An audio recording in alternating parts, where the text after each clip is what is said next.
Paradise Lost, John Milton, Book 2. Theme, Summary, Analysis.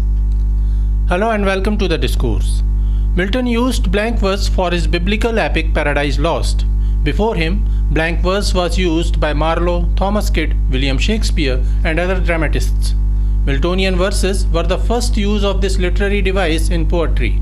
Along with that, Milton also employed alliteration to offer double discourse within the same verse.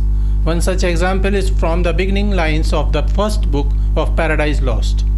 Of man's first disobedience and the fruit of that forbidden tree. While these lines offer an aesthetic example of alliteration using the F word, it also offers a second message which can be read as first fruits are forbidden. Paradise Lost, Book 2, Summary. Book 2 begins with the summit of all fallen angels in the recently made Pandemonium, the temple of Satan. Satan addresses his supporters and says that though they have lost the war against Almighty, they are yet alive and they can rise again, gather their strength, and defeat heaven. He then invites his close associates to offer their insights. In Book 1, Milton introduced Beelzebub and Mammon, who raised the Pandemonium. In Book 2, Milton offers center stage to two more cohorts of Satan. These two demons are Malach, the pro-war fallen angel, and Belial, the coward who disguises his cowardice shrewdly in the garbs of reason.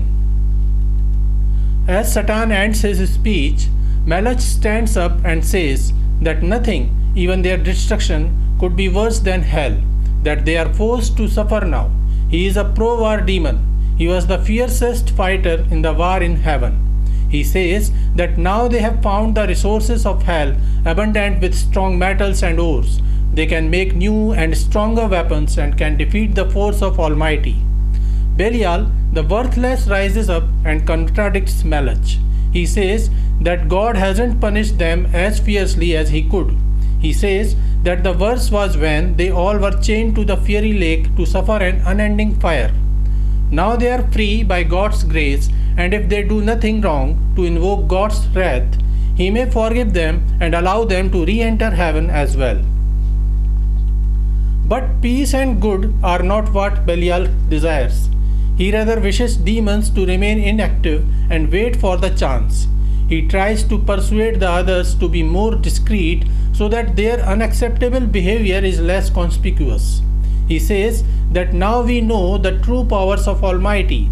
He is everywhere and hence can see and listen to whatever we do or say. Thus, hoping to defeat Almighty is impractical.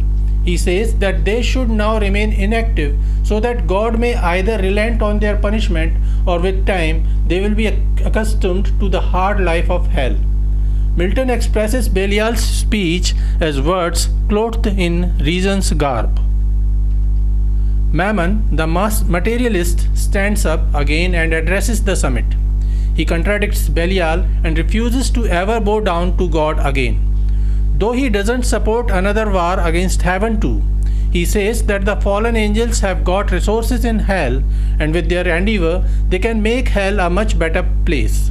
He says that demons should now work to make their own kingdom in hell. All the other demons happily endorse his idea and greet him with applause.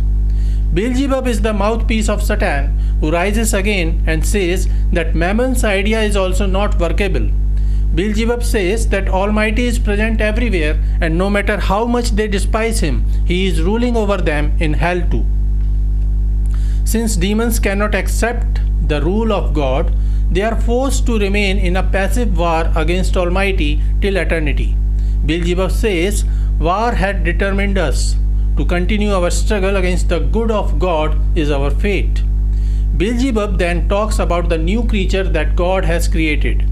Beelzebub says that now when we have been thrown out of heaven, this new race of man is more dear and important for God. He says that man is a weaker race. He is not as strong as angels, archangels, and cherubs. Yet, man is the favorite of God. Since the goal of demons is to create hurdles and worries for God, if the fallen angels succeed in seducing man to follow their evil and corrupt path, it will anger God and it will be a victory for demons. This idea of Beelzebub allows the fallen angels to have a way to work for their improvements in hell, while they can also strive to take revenge against heaven by seducing man to their side. All the other fallen angels unanimously approve this decision, and thus, with the help of Beelzebub, Satan succeeds in gathering all the forces of fallen angels to his own cause. Satan again takes the lead and asks for a volunteer who may venture out of hell to find more about this new creature, man. Nobody agrees to volunteer. Satan suggests his own name and everyone agrees. As the summit ends, all the demons break into smaller groups to create new structures in hell. Meanwhile, Satan decides to find a way out of hell so that he may go find the new world and observe man. He sees that there are 9 closed gates, 3 each of brass, iron, and adamantine, restricting him from leaving hell. He observes that there are 2 strange guards and a pack of wolf-like dogs guarding those 9 gates. One of them is a strange creature whose upper body is like that of a beautiful busty female, while her lower part is like that of a stealthy serpent. The other guard appears like a phantom shadow. Satan cries against the dark shadow and orders him to open the gate, otherwise he will kill him. As Satan readies to attack the dark shadow, the woman beast cries out and stops them from attacking each other. She reveals that she is Sin, the daughter of Satan. She took birth out of Lucifer's mind when he felt envy of the Son of God for the first time. The Sin appeared as a strange creature with a very attractive upper body but a lower body of a serpent. Lucifer couldn't control his lust, and Sin accepted her father as her lover, and their illicit relationship gave birth to Death, a phantom-like dark shadow. She further says that when their son saw her alone, he raped her. She then gave birth to these hounds who continue to torment her all the time. Satan is now less violent and more friendly towards these two. He tells them that he is going to search earth, the new world where a new creature named man dwells. Satan says that if he finds earth, the 3, Satan, Sin, and Death, can rule over this new world, and Death will be then have plenty to satiate his hunger. Sin holds the key to open the gates, but she knows that once the gates are opened up, they cannot be closed again. She decides to let Satan come out and venture his search. As Satan comes out, he faces a vast dark space with nowhere to go. Nonetheless, he decides to fly above, thinking man, being the favorite of God, must dwell above hell, near to God. As he flies away, he falls to continue upward motion, and is forced to downward until a fiery cloud catches him and carries him up.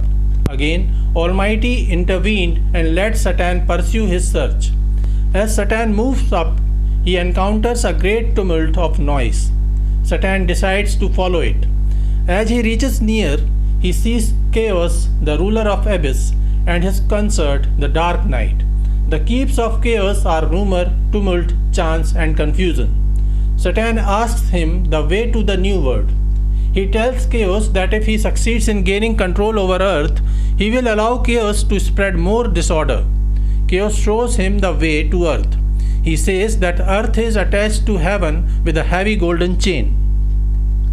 Sin and Death continue to follow Satan as he flies up towards earth, making a dark bridge to reach the earth so that evil demons may reach the earth to tempt man and bring him to hell. Analysis of Book 2. The debate in Pandemonium clarifies some deep philosophical points. Mammon clarifies that while there cannot be an open war between good and evil, as good will always remain more powerful than evil, yet there is an eternal animosity that can never end. Evil will never end, as fallen angels will never bow to God in any case, and God will never accept the demons back in heaven. Thus, while evil cannot be vanquished, it will always remain weak against good. Beelzebub shows the path and declares that the soul of man will be the eternal battleground of good and evil, as Satan and his forces will continue to tempt man to fall prey to their course. Hell is depicted as an exact opposite mirror image of heaven. The Trinity of heaven is God, Holy Spirit, and Son of God. The triforce of hell are Satan, sin, and death, son of Satan. Milton personified sin and death to offer an image of an unholy trinity. He further personified chaos, rumor, tumult, confusion, and night. This shows the influence of Edmund Spenser's Fairy Queen on Paradise Lost. Book 2 further elaborates the universal hierarchical structure with heaven above all. Below it lies the new world, earth, attached to heaven with a golden chain. Man is God's favorite and is in direct influence of God. Below the earth is the rule of chaos, night, rumor, chance, tumult, and confusion. While chaos is neutral in the struggle of Satan against God, he loves disorder, while God represents order. Below the rule of chaos lies hell, the new kingdom of Satan, sin, and death, farthest from the grace of God. We will continue to discuss other books of Paradise Lost. Please stay connected with the discourse. Thanks and regards.